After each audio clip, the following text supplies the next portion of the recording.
एक बार फिर से स्वागत है। हमारी बीएससी की वीडियोस में फर्स्ट चैप्टर हमारा कंप्लीट हो गया था, तो ये थर्ड चैप्टर है ऑर्गेनिक सिंथेसिस विया इनोलेट्स। ये स्टार्ट करेंगे आज। तो देखिए, ऑर्गेनिक सिंथेसिस विया इनोलेट्स मतलब इनोलेट से आपको ऑर्गेनिक सिंथेसिस ऑर्गेनिक रिएक्शन करनी है। इनोलेट क्या होते हैं, पहले आपको ये जानना होगा कि इनोलेट क्या होते हैं, कैसे फॉर्म होते हैं। तो यहाँ पर को एक वर्ड यूज होता है, एक्टिव मैथिलीन कंपाउंड। इन्हें जो इनोलेट्स होते हैं उनको एक्टिव मैथिलीन कंपाउंड भी कहा जाता है। एक्टिव मैथिलीन कंपाउंड, एक्टिव मैथिलीन कंपाउंड का मतलब क्या हुआ, देखिए जैसे मैंने यहाँ पे एक एग्जांपल लिखा है, C डबल बॉन्ड O, उसके अल्फा कार्बन के पास भी हाइड्रोजन है, इस वाले ये भी अल्फा कार्बन है, ये भी अल्फा कार्बन है। मैंने लिखा है मैथिलीन मैथिलीनिक हाइड्रोजन। मैथिलीनिक हाइड्रोजन किसे कहते हैं, क्या होता है मैथिलीनिक हाइड्रोजन? तो मैथिलीनिक हाइड्रोजन से क्या समझते हैं आप, मैथिल क्या होता है CH3, CH2 क्या होता है मिथाइलिनिक कहते हैं इससे, ठीक है। और CH क्या होता है मिथाइन। तो ये मैथिलीनिक,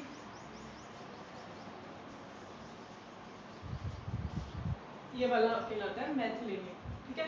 तो ये मैथिलीनिक कार्बन है और मैथिलीनिक कार्बन का जो हाइड्रोजन होता है वो मैथिलीनिक हाइड्रोजन कहलाता है। अब जो ये मैथिलीनिक हाइड्रोजन है, ये यहाँ पर को जो C डबल बॉन्ड O है उससे एडजेसेंट जो कार्बन होंगे, कार्बोनिल ग्रुप से एडजेसेंट जो भी कार्बन होंगे वो अल्फा कार्बन कहलाएंगे। और उस अल्फा कार्बन के साथ जो भी हाइड्रोजन अटैच होंगे वो अल्फा हाइड्रोजन कहलाएंगे। ये सारे क्या है, अल्फा हाइड्रोजन है। ये अल्फा कार्बन हो गए, ये अल्फा हाइड्रोजन हो गए। तो ये जो अल्फा हाइड्रोजन है ये एक्टिव मैथिलीनिक हाइड्रोजन कहलाते हैं। एक्टिव मैथिलीनिक हाइड्रोजन का मतलब क्या हुआ, क्यों कहते हैं इनको एक्टिव मैथिलीनिक हाइड्रोजन? देखो, पहली बात तो अल्फा हाइड्रोजन आपको समझ में आ गया होगा कि अल्फा हाइड्रोजन क्या होते हैं, जो कार्बोनिल कंपाउंड है, कार्बोनिल कंपाउंड से एडजेसेंट जो कार्बन है वो पहला कार्बन वो अल्फा कार्बन कहलाता है। उस कार्बन के साथ जो भी हाइड्रोजन अटैच होते हैं वो क्या कहलाते हैं, अल्फा हाइड्रोजन। वो ही अल्फा हाइड्रोजन मिथाइलिनिक हाइड्रोजन कहलाते हैं। चाहे ये एग्जाम्पल ले लीजिए चाहे ये ले लीजिए। तो अब यहाँ पे को देखिए, ये जो मिथाइलिनिक हाइड्रोजन है, ये मिथाइलिनिक हाइड्रोजन बहुत ही ज़्यादा रिएक्टिव होते हैं, बहुत ही ज़्यादा रिएक्टिव होते हैं। और जिनके कारण इन मैथिलीनिक जो भी कंपाउंड है इनमें एसिडिटी पाई जाती है। तो ये एसिडिटी कैसे शो करते हैं, क्यों ये रिएक्टिव होते हैं, वो आप देखेंगे। देखिए, रीज़न ऑफ एसिडिटी, क्या रीज़न है इसका रिएक्टिविटी का, तो वो रीज़न मैं यहाँ पे समझा रही हूँ आपको। देखिए, ये मैंने कोई भी एक्टिव मैथिलीन कंपाउंड ले लिया। एक्टिव मैथिलीन कंपाउंड होने के लिए क्या जरूरी है, कैसे आप पहचानेंगे कि एक्टिव मैथिलीन कंपाउंड है? पहली कंडीशन तो उसके पास कार्बन ग्रुप होना चाहिए, कोई भी ऐसा ग्रुप जो रेजोनेंस स्टेबलाइज कर सके, ठीक है।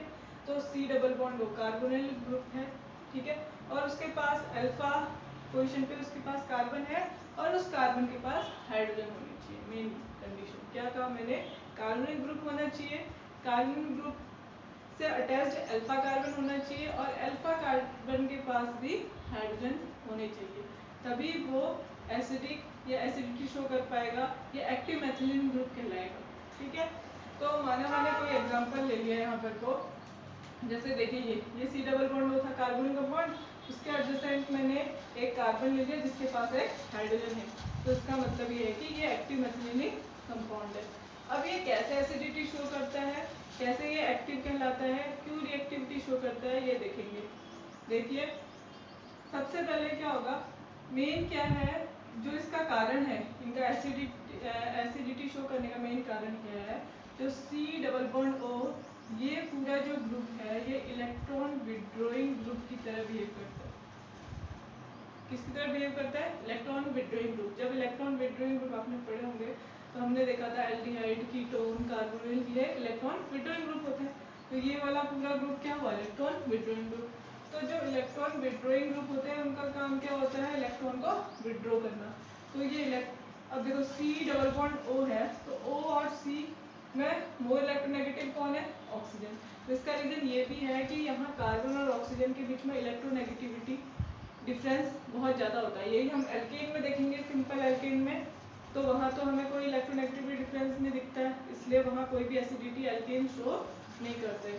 यहाँ एसिडिटी शो करने का रीज़न क्या है कि कार्बन और ऑक्सीजन के बीच में जो इलेक्ट्रोनेगेटिविटी डिफरेंस है वो बहुत ज़्यादा है, जिसके कारण ऑक्सीजन इलेक्ट्रॉन खींचता है। तो इलेक्ट्रॉन खींचने से कार्बन क्या हो जाता है, बहुत ज़्यादा इलेक्ट्रॉन डेफिशिएंट हो जाता है, ये इलेक्ट्रॉन डेफिशिएंट होगा। अब ये पूरा का पूरा इलेक्ट्रॉन विड्रॉइंग ग्रुप है, जब O इससे खींच रहा है तो कार्बन इससे खींचेगा, इलेक्ट्रॉन खींचेगा अपनी ओर। तो जिसके कारण ये वाला कार्बन इलेक्ट्रॉन दे रहा है, तो इसके ऊपर क्या आ जाएगा, बहुत ज़्यादा पॉजिटिव चार्ज आएगा। तो ये अपना पॉजिटिव चार्ज क्या करना चाहेगा, कम करके स्टेबलाइज होना चाहेगा। तो वो पॉजिटिव चार्ज कम कब करेगा, वो चाहेगा कि जल्दी से जल्दी यहाँ से H क्या हो जाए, रिलीज हो जाए। H कैसे रिलीज होगा, H हमेशा पॉजिटिव H+ के रूप में रिलीज होता है। तो ये नेगेटिव और इसके ऊपर क्योंकि पॉजिटिव चार्ज आ रहा था इसकी वजह से, तो नेगेटिव पॉजिटिव एक दूसरे को क्या कर लेंगे, न्यूट्रलाइज कर लेंगे। इसकी वजह से पॉजिटिव आ रहा था, यहाँ से नेगेटिव आ रहा है, तो पॉजिटिव नेगेटिव एक दूसरे को न्यूट्रलाइज कर देंगे। तो न्यूट्रलाइज होने से उसकी स्टेबिलिटी क्या हो जाएगी, बढ़ जाएगी। तो इसीलिए ये अपनी स्टेबिलिटी को गेन करने के लिए जल्दी से जल्द हाइड्रोजन को क्या करना चाहता है, यहाँ से रिमूव करना चाहता है। तो अकॉर्डिंग टू ब्रोनस्टेड कॉन्सेप्ट हम क्या पढ़ते हैं कि जो प्रोटॉन को डोनेट करते हैं, डोनर ऑफ जो प्रोटॉन होते हैं वो क्या होते हैं, एसिड होते हैं। तो इसीलिए ये एसिड नेचर का होता है, इसीलिए एसिडिटी शो करता है। तो देखो यहाँ से इसने H+ को क्या किया, रिलीज किया, -H+ चला गया, तो यहाँ पे कैसा चार्ज आया होगा, नेगेटिव। तो ये कहलाता है, अब ये जो बना ये कहलाता है कार्बेनियन, कार्बेनियन जो भी ये है आपका, ये कार्बेनियन कहलाएगा, ठीक है। अब उसके बाद क्या होगा, क्योंकि इसने तो H+ दे दिया तो इसलिए आपका नेगेटिव चार्ज आ गया, ऐसे दे दिया। अब यहाँ पर कोई रेजोनेटिंग स्ट्रक्चर फॉर्म होता है, कैसे, देखिए ये अपने जो इलेक्ट्रॉन है इस बॉन्ड को देगा, और ये वाला C डबल बॉन्ड O का जो बॉन्ड है वो ब्रेक होगा, C पॉजिटिव O नेगेटिव, और ये वाला ऐसे जाएगा तो यहाँ पे क्या फॉर्म हो जाएगा, बॉन्ड फॉर्म हो गया, तो O नेगेटिव दिया गया। तो ये जो आपका फॉर्म हुआ है ये कहलाता है enolate anion, enolate anion, enolate ion. देखो इनोलेट क्यों कहते हैं, यही होता है इनोलेट, जो आपका ये इनोलेट है ये यही है। इनोलेट क्यों कहते हैं, इन और ऑल, इनॉल फॉर्म मैंने बताई थी टोटोबाइल, इन ऑल, तो इनोलेट कहा जाता है। और ये जो इनोलेट होते हैं ये बहुत ज़्यादा हाईली रिएक्टिव होते हैं, जिस भी रिएक्शन में इनोलेट फॉर्म होंगे वो रिएक्शन हाईली रिएक्टिव होगी, बहुत जल्दी इस अपने कंपाउंड को करके फॉर्म करती है। तो इसलिए इस पूरे चैप्टर में आप देखेंगे कि रिएक्शन मैकेनिज्म जब भी करेंगे तो वहाँ को इनोलेट्स फॉर्म होंगे, ठीक है। इस इनोलेट्स के कारण स्टेबिलिटी आती है रिएक्शन में। तो कैसे एसिडिटी का रीजन भी पता चल गया आपको, और इनोलेट भी क्या होता है ये पता चल गया। तो एसिडिटी कैसे होती है, due to alpha hydrogen, alpha hydrogen क्या करता है, जल्दी से जल्दी वहाँ से रिमूव होना चाहता है, क्योंकि ये विड्रॉइंग ग्रुप है, तो स्टेबिलिटी गेन करने के लिए जल्दी से जल्दी रिमूव होना चाहिए। और जो अगर अल्फा हाइड्रोजन वो अपना अल्फा हाइड्रोजन जल्दी से जल्दी दे रहा है तो वो क्या है, एसिडिक नेचर का है। उसके बाद वो रेजोनेंस के थ्रू इनोलेट आयन फॉर्म कर देता है, ठीक है। तो इस तरीके से हमारे इनोलेट आयन बनते हैं। तो ये है आपके मैथिलीन या एक्टिव मैथिलीनिंग कंपाउंड कहलाते हैं, जो भी इस तरीके के कंपाउंड होंगे, कोई भी हो सकते हैं। वो आपने कॉमन एग्जांपल इससे प्रीवियस चैप्टर में पढ़ा था, दो आपके मेन इसमें पढ़ेंगे आप इस चैप्टर में एक्टिव मैथिलीन कंपाउंड। एक EAA एथिल एसीटो एसीटेट, जो मैंने बोला था कि अगले चैप्टर में है, तो आप यहाँ देख लीजिए। तो प्रीवियस वीडियो को जाके देखना पड़ेगा, इस वीडियो को जब आप पढ़ेंगे तो प्रीवियस वीडियो भी देखेंगे। तो एथिल एसीटो एसीटेट हो गया एक एग्जांपल, वो भी एक्टिव मैथिलीन कंपाउंड है, कैसे अभी मैं बताऊंगी। और दूसरा है डायएथिल मेलोनेट, तो ये दोनों आपको पढ़ने हैं। तो एक्टिव मैथिलीन कंपाउंड में पहला है आपका एथिल एसीटो एसीटेट EAA, मैंने बताया था क्लेजन कंडेंसेशन में बनता है। तो मेथड ऑफ प्रिपरेशन इसकी वही है, बाय क्लेजन कंडेंसेशन, मैंने प्रीवियस लेक्चर में करा रखी है पूरी मैकेनिज्म के साथ, तो इसलिए मैं यहाँ उसकी मैकेनिज्म नहीं करवाऊंगी, पूरा आपको वहाँ रिएक्शन करवा रखी है। तो इसका जो फॉर्मूला होता है EA का, एथिल एसीटो एसीटेट क्या है, CH3 C double bond O CH2 C double bond O O C2H5, ये प्रोडक्ट जो बना था लास्ट में, तो ये बना था। अब ये कैसे है एक्टिव मैथिलीन कंपाउंड, या कैसे एसिडिटी शो करता है, देखिए इसके पास तो एक ही था इलेक्ट्रॉन विड्रॉइंग ग्रुप एक ही तरफ से, इसके पास तो दो दो है। यहाँ देखिए ये जो CH2 कौन सा, अब ये भी आपको पहचानना होगा कि कौन सबसे ज़्यादा जो है एक्टिव मैथिलिनिक का मतलब तो मैंने कहा CH2 से लेंगे, ये मिथाइल हो गया, ये मिथाइल हो गया, ये मैथिलिनिक हो गया, ठीक है। तो ये तो मिथाइल है, ठीक है, ये तो नहीं एक्टिव मैथिलिनिक, ये तो O के साथ C2H5 जुड़ा, ये भी नहीं है। तो ये जो बीच का जो CH2 है ये है मिथाइलिनिक। और एक्टिव कैसे है, देखो इसके पास दो दो इलेक्ट्रॉन विड्रॉइंग ग्रुप जुड़े हुए हैं, एक ये रहा COO एस्टर वाला, और एक है कीटोन वाला CH3C डबल बॉन्ड O। तो इसके पास दो दो इलेक्ट्रॉन विड्रॉइंग ग्रुप जुड़े होते हैं, तो बहुत ज़्यादा एक्टिव मैथिलिन कंपाउंड है। कहने का मतलब इसका जो इसके रिस्पेक्ट में ये अल्फा है, इसके रिस्पेक्ट में भी ये अल्फा है। तो इसका जो अल्फा कार्बन है और उससे जो उसके साथ जो हाइड्रोजन जुड़े हुए हैं वो बहुत ही ज़्यादा एसिडिक है, बहुत जल्दी देंगे, इसके कंपेरिजन में और ज़्यादा जल्दी H+ दे देंगे। क्यों, इलेक्ट्रॉन विड्रॉइंग ग्रुप है, ये अपनी ओर खींचेगा, ये अपनी ओर खींचेगा, तो कार्बन को तो स्टेबिलिटी चाहिए, तो वो जल्दी से H को क्या कर देगा, रिमूव कर देगा। तो H दोनों H को क्या कर सकता है, रिमूव कर सकता है, ठीक है। तो इसलिए ये क्या है, एसिडिक नेचर के होते हैं, और इसलिए इनको एक्टिव कहा जाता है। एक्टिव कहने का, एक्टिव का यहाँ पर क्या मतलब है, एक्टिव मतलब जल्दी से रिएक्शन करने वाले, ठीक है। अब क्लेजन कंडेंसेशन की जो मैकेनिज्म है वो मैं नहीं करा रही हूँ, लेकिन मैं उससे रिलेटेड एक एग्जांपल करवा देती हूँ ताकि आपका रिवाइज हो जाए कि हमने वहाँ क्या किया था। तो क्लेजन कंडेंसेशन का एक एग्जांपल, इसको क्लेजन कंडेंसेशन जैसे की थी वैसे ही करेंगे। एक क्वेश्चन है, देखो क्या है question, C6H5 C double bond O OC2H5 plus CH3CO C2H5। एक हमने एस्टर लिया है बेंजीन का, एक मैथिल का, ठीक है, दोनों सेम है, बस ये जो R है ये वाला ग्रुप चेंज हो गया है। तो सबसे पहला आपको अगर मैकेनिज्म याद है तो सबसे पहला क्या था वहाँ पर, तो क्या करना था, हमें ब्रेक करना था कैटलिस्ट को, कैटलिस्ट ब्रेक हुआ, C2H5 वो नेगेटिव बना था, वो जो न्यूक्लियोफाइल बना था, अब वो कहाँ अटैक करेगा पहले ये आपको सोचना है, और यहीं से अगर पहला स्टेप गलत कर देंगे तो फिर रिएक्शन होगी नहीं। तो जो C2H5 वो नेगेटिव बना था वो कहाँ अटैक करेगा, CH3CO C2H5 में, या फिर इधर यहाँ अटैक करेगा। तो ये आपको देखना है। अब यहाँ देखिए, अगर वो यहाँ अटैक करता है तो उसको क्या चाहिए, वो न्यूक्लियोफाइल है, वो कहाँ जाना चाहेगा, जहाँ पे उसको C2H5O नेगेटिव होगा, जहाँ उसको H मिलेगा। अब ये तो बेंजीन है C6H5, ये तो हाईली स्टेबल है, और क्या ये तो अपना H देगा नहीं, यहाँ से तो निकलता नहीं, यहाँ से भी निकलता नहीं है, तो इसमें ये तो नहीं देगा, तो यहाँ अटैक नहीं कर पाएंगे, कहाँ अटैक कर पाएंगे, CH के पास, क्योंकि H उसको यहाँ से मिलेगा। ये यहाँ पर कोई एक्टिव मैथिलीन है, ये एक्टिव मैथिलीन नहीं है, देखो ये एक्टिव है क्या, ये अपना हाइड्रोजन डोनेट कर सकता है, नहीं कर सकता, ये कर सकता है, जैसे यहाँ पे किया था सेम कर सकता है अपना हाइड्रोजन डोनेट। तो इसीलिए यहाँ से आपका इनोलेट फॉर्म होगा, यहाँ से H निकलेगा, CH2 नेगेटिव बनेगा, फिर क्या हुआ था अगला स्टेप में, ये नया न्यूक्लियोफाइल बन गया CH2 नेगेटिव वाला, इसने अटैक किया था इस पे C डबल बॉन्ड O में, ठीक है। तो हम करते हैं, आपका रिवाइज भी हो जाएगा एक बार। तो पहला स्टेप क्या था, मैं डायरेक्ट मैकेनिज्म नहीं डायरेक्ट रिएक्शन करवा दे रही हूँ। पहला स्टेप में क्या हुआ था, ये जो नेगेटिव है इसने यहाँ अटैक किया था, और यहाँ से क्या ले लिया था H, तो क्या निकला था C2H5OH, ये निकल गया था, और ये इसका एक H गया तो ये बन गया CH2 नेगेटिव, इनोलेट फॉर्म हो गया, CH2 negative C double bond O C2H5 plus C6H5 C double bond O C2H5, ठीक है। तो देखिए ये CH2 नेगेटिव था, ये हमारा इनोलेट भी कह सकते हैं इसको, अगर पूरा रेजोनेटिंग स्ट्रक्चर में ये अभी हमने इतना लिखा है, इसको हम ऐसे भी लिख सकते हैं, ऐसे भी लिख सकते हैं, जैसे आपकी मर्जी है। तो ठीक है, तो ऐसे लिखना है तो ऐसे भी लिख सकते हैं और ऐसे भी लिख सकते हैं। तो ये इनोलेट फॉर्म हुआ है, अगर आप इसका इलेक्ट्रॉन यहाँ डाल दें और इसको ऐसे कर दें तो ये इनोलेट फॉर्म होगा, चाहे तो करके दिखा भी सकते हैं, लेकिन रिएक्शन हम इसी वाली इससे इजी पड़ती है इसलिए यही वाला लेते हैं, ठीक है।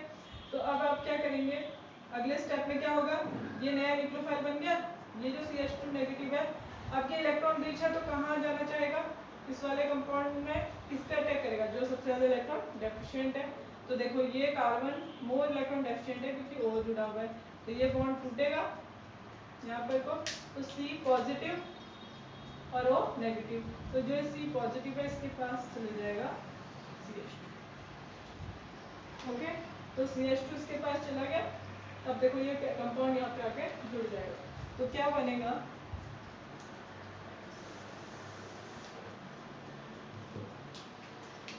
देखिए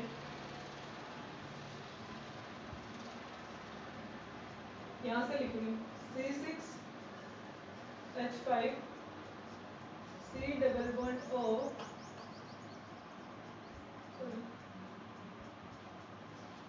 ये तो बॉन्ड टूट गया, O क्या हुआ नेगेटिव, और C के पास क्या आया CH2 C double bond O OC2H5, और इस C के साथ OC2H5 पहले से जुड़ा हुआ था। आ गया समझ में। तो ये देखिए सेम वही क्लेजन कंडेंसेशन वाले स्टेप आपको फॉलो करने हैं।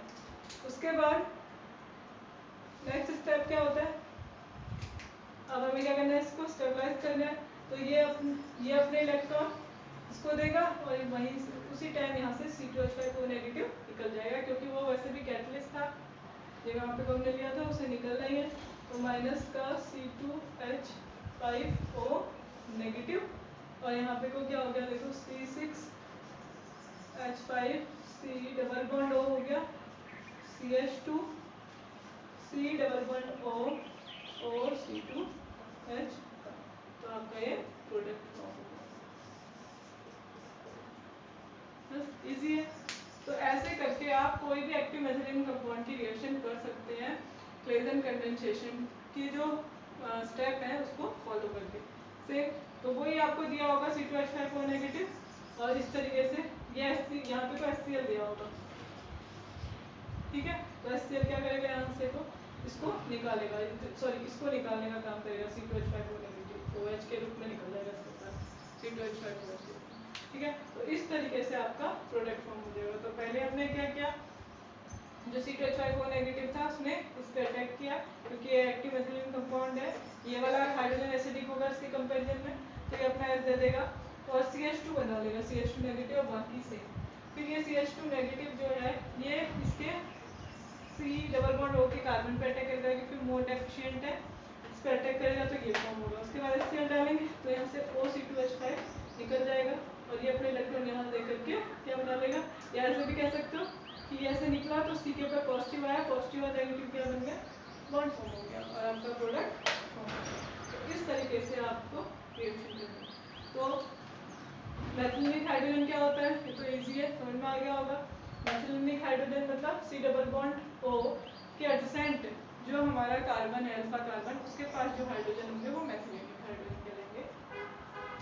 उसके बाद इसकी एसिडिटी, इनको एक्टिव मेथिलीनिक कंपाउंड क्यों कहते हैं या एसिडिक क्यों होते हैं, उसका रीजन मैंने बता दिया, due two electron withdrawing group क्या करते हैं, इलेक्ट्रॉन को खींचते हैं, तो ड्यू टू स्टेबिलिटी को गेन करने के लिए जल्दी से जल्दी H को क्या करता है, रिलीज करते हैं। तो जितनी जल्दी H को रिलीज करेगा उतना ज़्यादा क्या होगा, वो एसिडिक होगा, तो उससे इनोलेट फॉर्म होता है, और रिएक्शन में भी हमारे इनोलेट फॉर्म हो रहे हैं, ठीक है। उसके बाद हमने एथिल एसीटोएस्टेट, इसका जो पहला एग्जाम्पल है ऑर्गेनिक सिंथेसिस इनोलेट्स का या एक्टिव मेथिलीन कंपाउंड का, वो क्या है, एथिल एसीटोएसिटेट। इसकी मेथड ऑफ प्रिपरेशन हमने क्लेजन कंडेंसेशन में कर ली थी प्रीवियस लेक्चर में, तो उस वीडियो को आप देखेंगे और उस मैकेनिज्म को यहाँ भी करेंगे। तो उसके बाद इसका फॉर्मूला मैंने लिख दिया। अब ये कैसे एक्टिव मेथिलीन कंपाउंड है वो मैंने बता दिया, दो इलेक्ट्रॉन विड्रॉइंग ग्रुप जुड़े हुए हैं और अल्फा पोजीशन पे है, तो इसलिए ये इसके जो दो हाइड्रोजन होंगे बहुत ही ज़्यादा एक्टिव होंगे, बहुत ज़्यादा रिएक्टिव होंगे और जल्दी से निकलेंगे, तो एसिडिक, बहुत ज़्यादा एसिडिक होंगे, ठीक है। तो इसीलिए ये क्या करता है, एक एक्टिव मेथिलीन कंपाउंड के रूप में जाना जाता है। तो इसके अब इसी से रिलेटेड मैंने एक एग्जाम्पल बताया जिसमें ये एक्टिव मेथिलीन, इसका जो कार्बन है वो एक्टिव मेथिलीनिक ग्रुप की तरह बिहेव कर रहा था, इसीलिए यहाँ से हमारा H क्या हुआ, रिमूव हुआ। उसके बाद इनोलेट फॉर्म हुआ, इनोलेट फॉर्म होने के बाद हमारा प्रोडक्ट फॉर्म हुआ। तो इस तरीके से आप इसी से रिलेटेड कोई भी क्वेश्चन हो सकते हैं, कहीं पे कीटोन दिया होगा तो कीटोन वाला भी कर सकते हैं। बस ये है कि एक्टिव एथिलीन कंपाउंड होना चाहिए, यहाँ पर कोई H हमारा रिमूव हो सके यहाँ से। तो आप ऐसे करके दोनों को जोड़ सकते हैं। और कंडेंसेशन इसीलिए बोलते हैं क्योंकि इनोलेट फॉर्म होने के बाद ये आपस में जुड़ पा रहे हैं, तो इसलिए कंडेंसेशन रिएक्शन से सर तो जुड़ करके ये कंडेंस्ड प्रोडक्ट बना रहे हैं। तो इस तरीके से आप इसके जितने भी एग्जाम्पल होंगे उनकी प्रैक्टिस करेंगे। इसके बाद में थोड़ा इसका रेजोनेटिंग स्ट्रक्चर रेजोनेंस बता देती हूँ कि कैसे रेजोनेटिंग स्ट्रक्चर शो करते हैं। अभी क्योंकि पहला टॉपिक हम एथिल एसीटेट पढ़ रहे हैं, तो पहले मैं इसी में ही रेजोनेंस बताती हूँ आपको।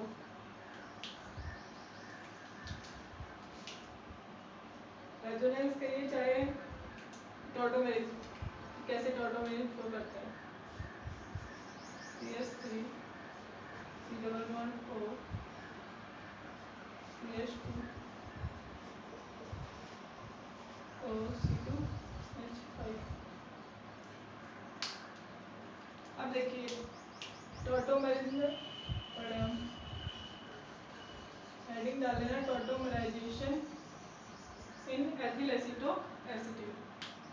अब इसमें टॉटोमराइजेशन करवाएंगे, तो टॉटोमराइजेशन का मतलब क्या होता है, चला वही क्या कहते हैं इसे हिंदी में टॉटोमराइजेशन। टॉटोमराइजेशन का मतलब होता है, टॉटो मतलब चलना, यहाँ पे वो कौन चलता है, हाइड्रोजन एटम। इलेक्ट्रॉन माइग्रेट में जो हाइड्रोजन एटम है वो जो adjacent C double bond O के एडजेसेंट का जो हाइड्रोजन एटम है वो ओ के साथ क्या हो कर सकता है, ओ के पास जा सकता है। कहने का मतलब ये है कि वो इलेक्ट्रॉन और हाइड्रोजन का क्या होता है, एक्सचेंज होता है। तो देखिए कैसे होता है, यहाँ से भी टॉटोमराइज कर सकते हैं, यहाँ से भी, लेकिन मोर स्टेबल यहाँ से बनेगा, इसलिए यहाँ से करवाएंगे। तो देखिए कैसे होगा, C जब ये बॉन्ड तोड़ेंगे तो इसका जो एडजेसेंट कार्बन का जो हाइड्रोजन है वो तो O के पास चले जाएगा, OH। और क्योंकि अब इस यहाँ पे सिंगल बॉन्ड आ गया तो इस कार्बन की इक्विवेलेंसी कम होगी, इसका हाइड्रोजन चला गया तो इसकी भी इक्विवेलेंसी कम होगी, तो ये डबल बॉन्ड यहाँ आ जाता है। Simply CH double bond O OC2H5। तो देखो सिंपली क्या कह सकते हैं आप कि ये हाइड्रोजन यहाँ जाता है और ये डबल बॉन्ड इधर आता है। जो अल्फा हाइड्रोजन है वो O के पास आता है माइग्रेट होके, और ये डबल बॉन्ड माइग्रेट होके इस कार्बन कार्बन के बीच में जाता है। तो ये कौन सी फॉर्म थी, अभी इतने में देखेंगे तो ये कीटो फॉर्म थी, और ये कौन सी फॉर्म आ गई, इनोल फॉर्म आ गई, जो आपका इनोलेट फॉर्म हो रहे थे। यहाँ पे देखिए ये H पॉइंट आ गया, तो ये इनोलेट आयन था, ये इनोलेट ही है, ठीक है। तो इस तरीके से इनोलेट फॉर्म हो गया, इसको इनोल फॉर्म कहते हैं, इसको कीटो फॉर्म कहते हैं। तो इस तरीके से आप टॉटोमेरिज्म दिखा सकते हैं।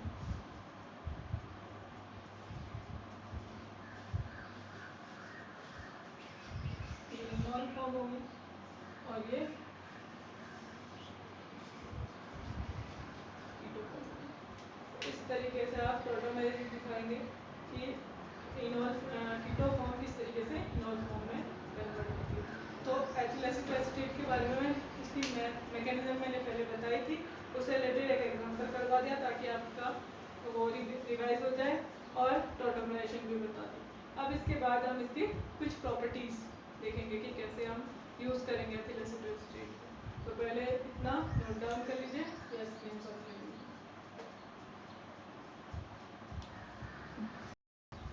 ओके स्टूडेंट, देखिए अब इसकी प्रॉपर्टी करते हैं एथिल एसीटोएसीटेट की, ये की प्रॉपर्टीज कर रहे हैं हम।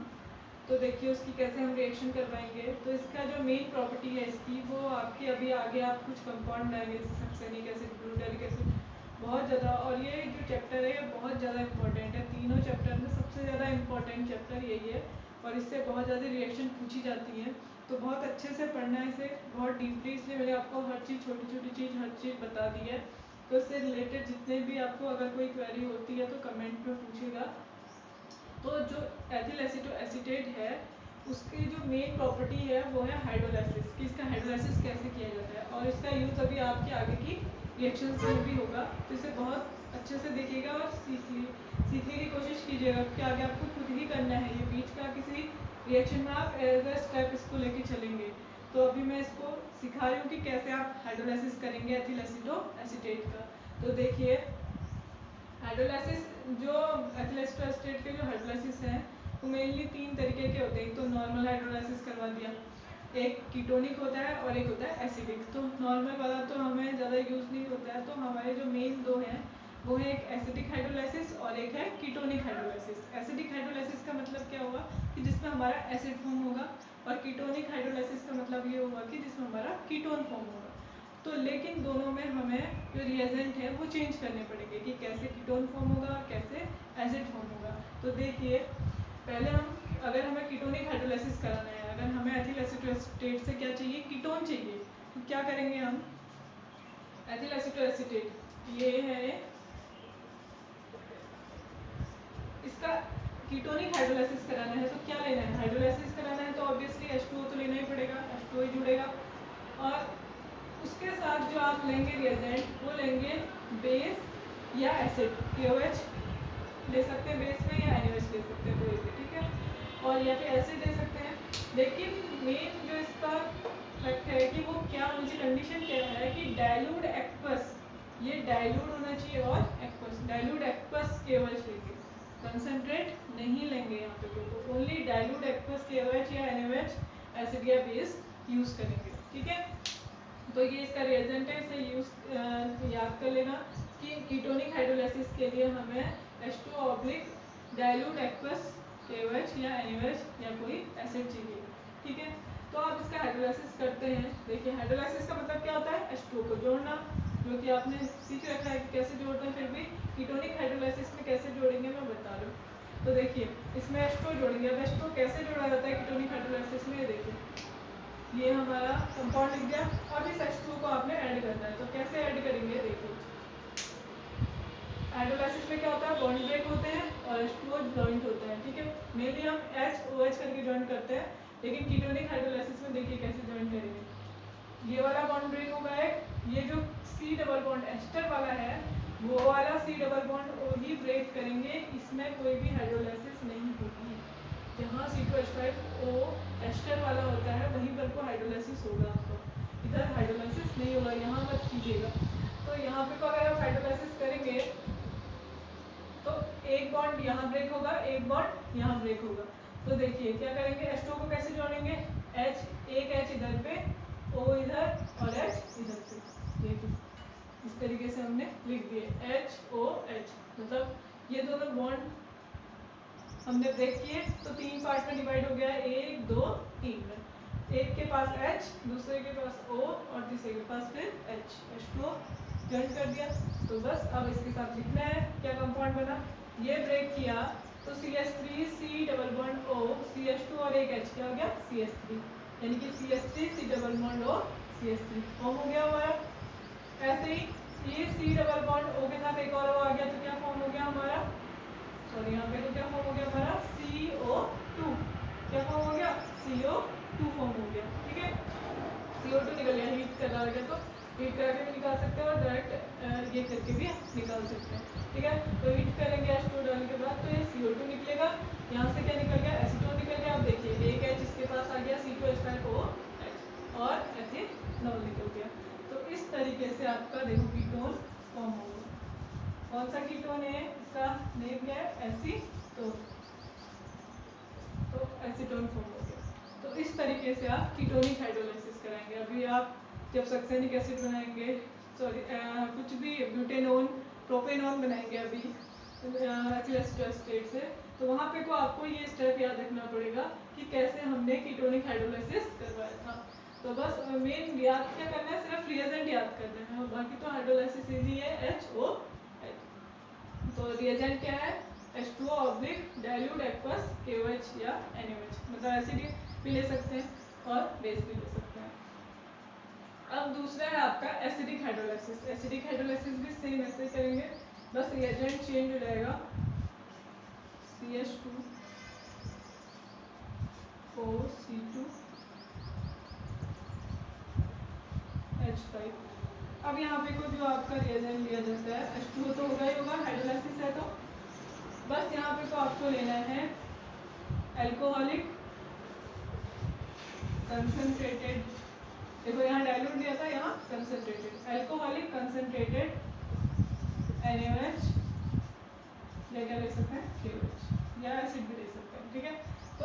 अल्कोहलिक और कंसंट्रेटेड लेना है, यहाँ पे याद रखना है अल्कोहलिक और कंसंट्रेटेड NaOH या KOH लेंगे। यहाँ पे हमने डाइल्यूट एक्वस KOH और NaOH किया था, इसमें कीटोनिक में, और एसिडिक में अल्कोहलिक लेना है और कंसंट्रेटेड लेना है। अब जब इसका एसिडिक हाइड्रोलाइसिस कराते हैं तो कैसे होगी रिएक्शन देखिए।